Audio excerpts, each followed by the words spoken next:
In this lecture, I want to look at the centrality of love and the 5 universal ways in which people show and feel loved. Love is at the heart of Christianity in a way that it is not at the heart of any other religion in the world.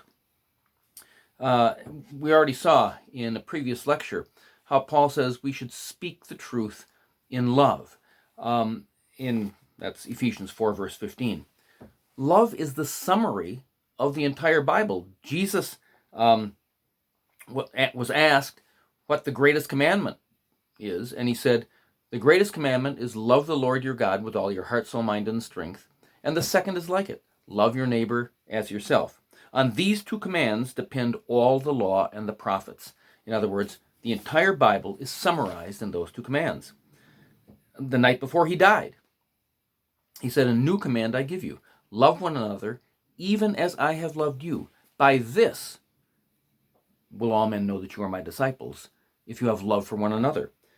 Love is the very goal of our instruction. 1 Timothy 1 verse 5 says, the goal of our instruction is love, from a pure heart, a good conscience, and sincere faith. So since that is true for all Christians, for all disciples, it is that much more true for husband and wife. That is our goal. I mean, it shows that we're Christ's disciples. And remember, our marriage relationship is designed to be the most intimate, loving relationship in the entire world. The most intimate, loving relationship that we will ever experience. So, you take a look at some of the characteristics of love. They're set forth in 1 Corinthians 13, verses 4 through the beginning of verse 8, which says, love suffers long and is kind. Love does not envy. Love does not parade itself. It's not puffed up, does not behave rudely, does not seek its own, is not provoked, thinks no evil, does not rejoice in iniquity, but rejoices in the truth. Love bears all things, believes all things, hopes all things, endures all things. Love never fails. So you take a look at all of these things. This shows the centrality of love. And when Paul was talking about the fruit of the Spirit in Galatians 5, he said, the fruit of the Spirit is love, and then added joy, peace, long-suffering, kindness, goodness, faithfulness, gentleness, self-control. But notice, it's not the fruits of the Spirit, it's the fruit of the Spirit. Those are all combined. And often in the Bible, when the Bible gives a list of things, the first is the most important and may be said to summarize the others. So in other words, and I think that's true of the fruit of the Spirit. The fruit of the Spirit is love. Joy, peace, long-suffering, kindness, goodness, faithfulness, gentleness, and self-control, all are aspects of what love looks like. Think about that in relation to how you act with your spouse. Are you joyful? Do you have peace? Are you long-suffering? Are you kind to him or her? Are you good? Are you faithful? Are you gentle? Do you exhibit self-control? All of those things show that you love him or her. Now, let's take a look at love, because, the need to feel love is a primary human emotional need. With an adequate supply of affection, a child will likely develop into a responsible adult. But without that love, he or she will be emotionally retarded.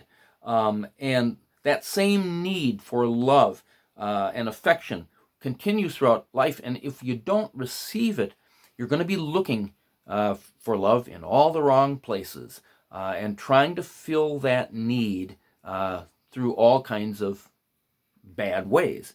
You see, the marriage is designed to meet that fundamental need. Pretty much the need to feel loved by one's spouse is at the heart of all marital desires. Now, think about the term falling in love. Many of us have been there. Falling in love is not the same as real love. Um, you know, you can maybe recall when you met that gorgeous girl or that handsome guy when you were younger. You were head over heels in love and so on. You thought about him or her all the time. It's like you're obsessed with them. You can't get them out of your mind. Your stomach is upset. You can't work. You can't. All of this, you're in love. But that's not real love. You see, in fact, studies have been done about the phenomenon of being in love, falling in love. And they indicate that the average lifespan of that kind of romantic obsession is generally a year and a half to 2 years at most. It's largely a chemical reaction inside of your body. It's, yes, an emotional, sexual experience with a temporary emotional high, but it's not real love because it's really not an act of your will at all. It's not a conscious choice. We can't make it happen. It sort of happens to us. It's effortless. Discipline is not required. And it's not genuinely interested in the personal growth of the other person. It's a very self-centered thing. It can be ecstatic, but it's not what real love is. And if we take that as our standard, the model for a lifetime of marriage, we will not succeed in our marriage. We will be disappointed. Because after we come down from the high of being in love, then our emotional need for true love and affection and acceptance will reassert itself. And we'll feel like we're not really loved if we no longer experience that chemical, sexual, emotional high. On the other hand, real love demonstrates the characteristics different from being in love, from the in love experience. Yes, real love is emotional in nature, but it's not an obsession. It's a love that unites reason with emotion. And this kind of love, we talked earlier, it requires commitment. It requires the will. This kind of love requires effort and discipline. It's the choice to expend energy in an effort to benefit the beloved, the other person, knowing that his or her life is enriched by my effort. You will find a sense of great satisfaction, the satisfaction of being genuinely loved by another person, knowing that that person is there for me, whether I succeed or whether I fail, that he or she will never betray me, that he or she has my best interest at heart all the time. It does not require the euphoria of being in love. In fact, true love really cannot begin until the in-love experience has run its course. Real love demonstrates the characteristics of 1 Corinthians 13 and of the fruit of the Spirit in Galatians 5. But I mentioned that there are 5 primary ways in which love is expressed and received. These are called the 5 love languages, and these are universal, regardless of culture. These 5 ways occur for experiencing and showing love. Now, I take this. There's a book called The 5 Love Languages by Gary Chapman, written a number of years ago. He wrote his initial book concerning marriage, but he has subsequently found that similar things apply in any close relationship. And so what these are, the 5 love languages, are 5 ways that people speak and understand emotional love. Now, the important thing is to speak the love language of your spouse. Very often, husband and wife do not have the same primary love language. Now, we tend to speak, the things that matter most to us, and we may be confused if our spouse does not understand what we are communicating. We need to know what our spouse's primary love language is. And so I'm going to go through them, because if you can do that, if you discern what your spouse's primary love language is and set about consciously to feed that, give it to him or her, you are on the way to a long-lasting, loving marriage. Now, the first of the 5 love languages is words of affirmation. In other words, words that affirm, compliment, build up, and encourage. It's one way to express love. And the emotional climate of the marriage is enhanced when husband and wife both use affirming language regularly. And so, for example, I can tell you that is not my primary love language, hearing the words "I love you" or things like that. But, we still say those kind of things to each other. And it's not my wife's primary love language. But I try to say that and say things. I mean, as I was a lawyer for 28 years. And after I went to theological school and I'm doing what I do now, my wife has said on more than one occasion, I look up to you more now with what you're doing than when you were a lawyer. I mean, that really gets to me, okay? Because, I talked earlier in an earlier lecture about man's need to feel respected and looked up to by his spouse. My wife recently has made a very nice tablecloth. I was given some fabric when I was in East Africa, and we didn't know what to do with it. Well, we had a table that has a leaf in it, so when the leaf is out, it's a round table, and when the leaf is in, it's longer. There was enough fabric to make tablecloths both when the leaf is in and when it's out. And I told her recently, oh, my dear, this is so beautiful. I'm just so glad that you were able to do that. You figured out how to do it. It's just wonderful. I mean, that kind of affirmation, for something that she had not really done before. You could set a goal to give your spouse a different compliment each day for a month. And when we receive affirming words, we're far more likely to be motivated to say or do something that our spouse desires as well. So we can look to our spouse's strengths, tell them how much we appreciate that, and then our spouse is more likely to work hard to live up to the reputation we've verbalized.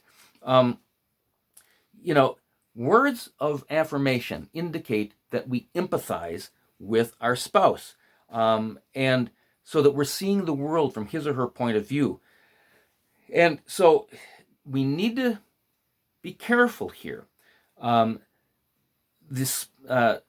be encouraging, the spouse must first desire what we're encouraging him or her to do. There are any number of husbands I know who wish their wives would lose weight. And some husbands pressure their wife to lose weight. But if she has not developed that desire herself, she is not going to view it as encouraging. She's going to view it as condemning, as dictating, and so on and so forth, as words of judgment. So we need to be very careful, because we can cloak anything. Well, I'm just encouraging her to do this. No, you're not. Be careful. Be wise. To be true affirmation, what is said must be said with kindness and tenderness. Don't make demands, okay? You're trying to affirm your spouse's worth and abilities. Don't come off like a tyrant. And you can indirectly do words of affirmation when you tell somebody else how great your spouse is, because that will get back to him or her, hopefully. And so you can affirm your spouse when others are present and when they're not. This is important. So the first love language is words of affirmation. The second love language is quality time, spending quality time with your spouse. In other words, giving someone your focused, undivided attention. It can include looking at each other, and talking while simply sitting together, doing all kinds of things together that you both find important and meaningful. And actually, quality time is probably my wife's and my number one love language. We're not limited to one, but usually everyone has a primary one. And so, for example, it doesn't have to take a lot of time, but here's just a few things that we do to have quality time.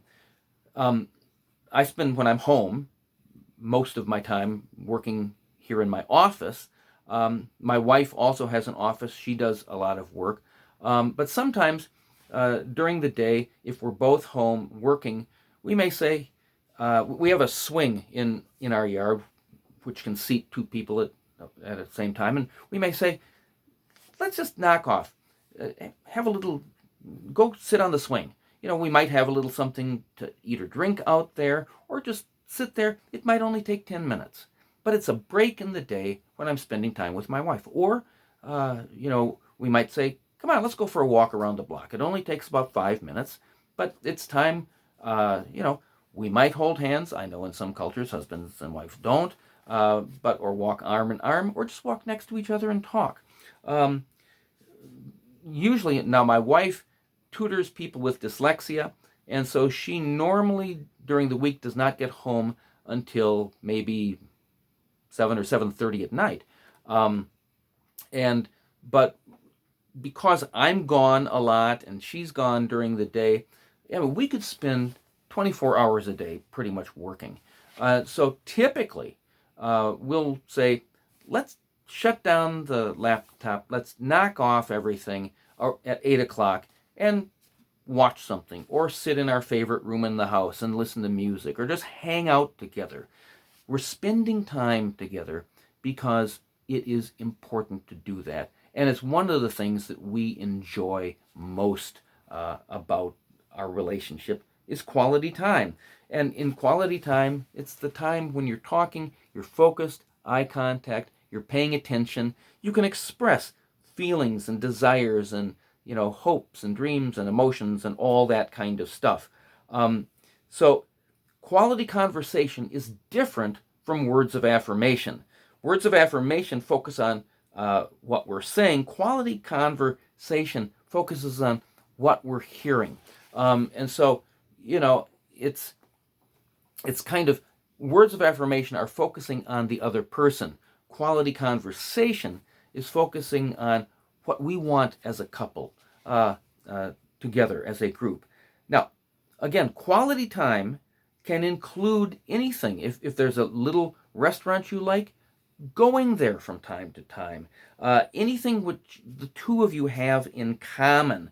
The idea is to experience life together. And it doesn't have to be a big deal, like an expensive vacation or anything like that. But it's a way of saying, I care about you. So, words of affirmation, quality time. The third of the 5 love languages is giving and receiving gifts. Now, a gift is something that shows that you've been thinking about the other person. It doesn't have to cost a lot of money. In fact, it doesn't have to cost anything. You can make it. I mean, if you know your spouse likes flowers or something, and you see some, you can pick them and give them to her.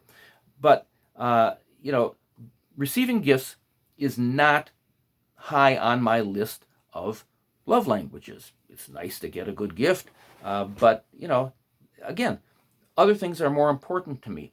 We need to be careful because some people give gifts. Essentially, they give the kind of things they'd want themselves. No, you need to know your spouse. What does he or she really like? But if receiving gifts is your spouse's primary love language, being a good gift giver is quite easy to learn. You make a list of the gifts your spouse has expressed excitement about receiving over the years, whether they were given by you or anybody else, and that will give you an idea of the kind of things your spouse would like to receive. You can, if necessary, recruit help from family members who know your spouse or close friends in selecting good gifts. You don't have to wait for a special occasion to give a gift to your spouse. I mean, if that's the primary love language, almost anything you give at any time will be received as an expression of love. And so if he or she has been, kind of critical of your gifts in the past, and almost nothing you give has been acceptable, or, you give something and he or she says, "Oh, great, that's nice," and puts it down, gift receiving is not his or her primary love language. Now, if the spouse is going through a time of crisis, your presence with him or her can be the greatest gift that you give. Now, and that leads to the fourth love language, acts of service. Acts of service are doing those things that you know your spouse would like you to do. And typically, things that the spouse normally would do himself or herself. And again, it can be anything. Cooking a meal, setting a table, washing dishes, taking out the garbage, changing a baby's diaper, cleaning the house, fixing something in the house. These acts of service can speak very powerfully. A friend of mine in Uganda, he's a man, in his culture, the women are the ones who gather the firewood. But he typically does that himself because he loves his wife.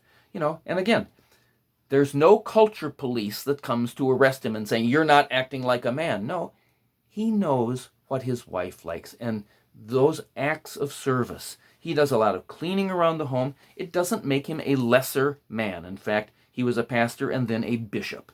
But he knows his wife. He knows what she likes.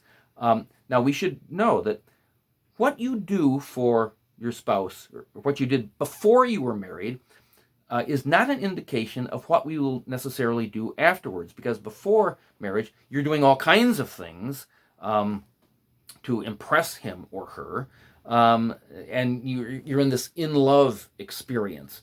But if your spouse's primary love language is acts of service, he or she may expect you to continue performing acts of service after the marriage and may feel unloved if you stop. That's why you need to know your spouse well. Remember, love is a choice, and it can't be forced. And demands for performance can drive wedges in the relationship. So they actually don't promote loving acts of service. Again, you've got to look at what he or she says. If your spouse is critical of your behavior, that's a clue as to what his or her primary love language is. Some people tend to criticize their spouse in an area where they themselves have the deepest need. It's an ineffective way of pleading for love. So, for example, one thing you can do is make a list of all the requests your spouse has made for you over the past few weeks, and look at those requests as indications of what's really important to him or her, and choose to do them on a regular basis as an act of love. Or you could ask your spouse, make a list of the 10 things you'd like me to do over the course of the next month, and number them in order of importance, and then plan a strategy for a month of showing love. Or you could say, if I could do just one special act of service this week for you, what would you request? And your wife, or your husband as the case may be, will notice these things. You'll be filling his or her emotional tank, so to speak. And the final love language is physical touch. Now, that includes all kinds of things from holding hands, gently brushing the cheek, or putting your fingers, running the fingers through the hair, to massage, to kissing, embracing, all the way to sexual intercourse. But we need to know touch receptors are present all throughout the body. And so it can be a very good way of showing love. Now, what the kind of touch your spouse likes, will differ. And if you're touching her or him in a way that she doesn't like, he or she will let you know.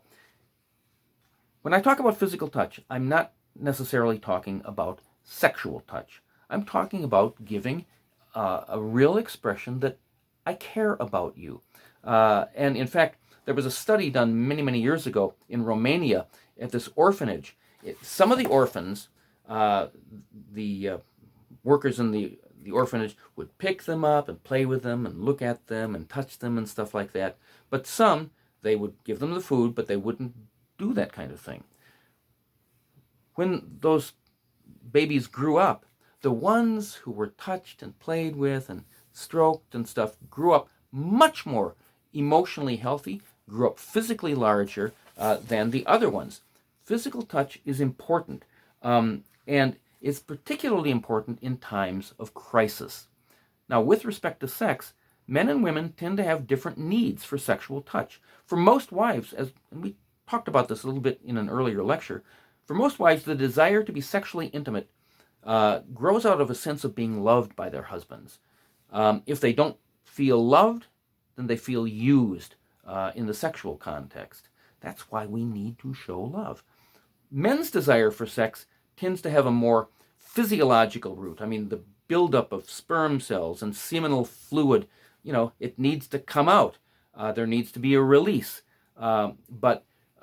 So be aware of these differences. But when you are speaking your spouse's love language, and when your spouse is speaking yours, whether it is words of affirmation, quality time, giving it and receiving gifts, acts of service, and physical touch, the sex will tend to take care of itself.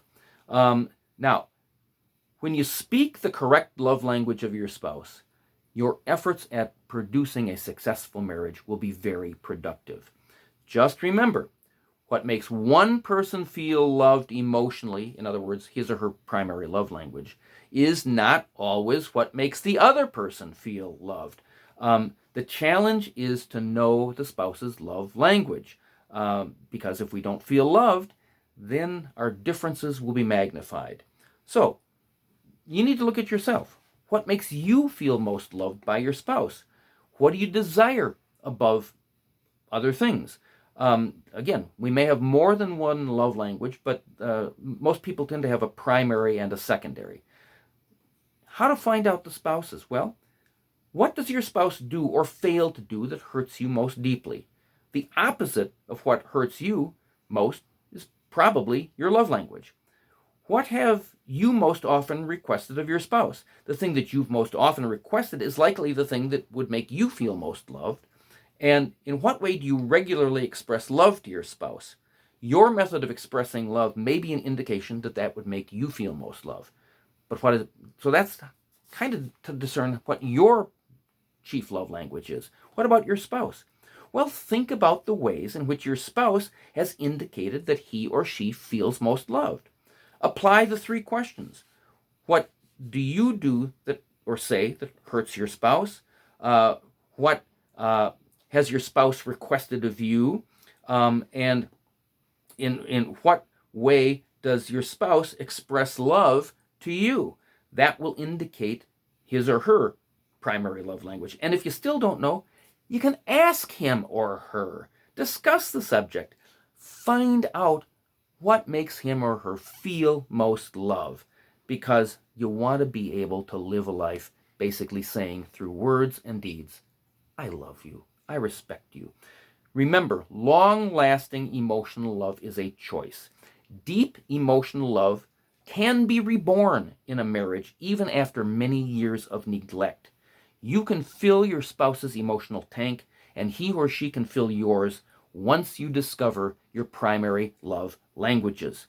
And then you consciously begin speaking and acting to communicate love to your spouse through the 5 love languages. So remember, do them, apply them. Your spouse will notice. And at first she may wonder, what does he want? Why is he doing this?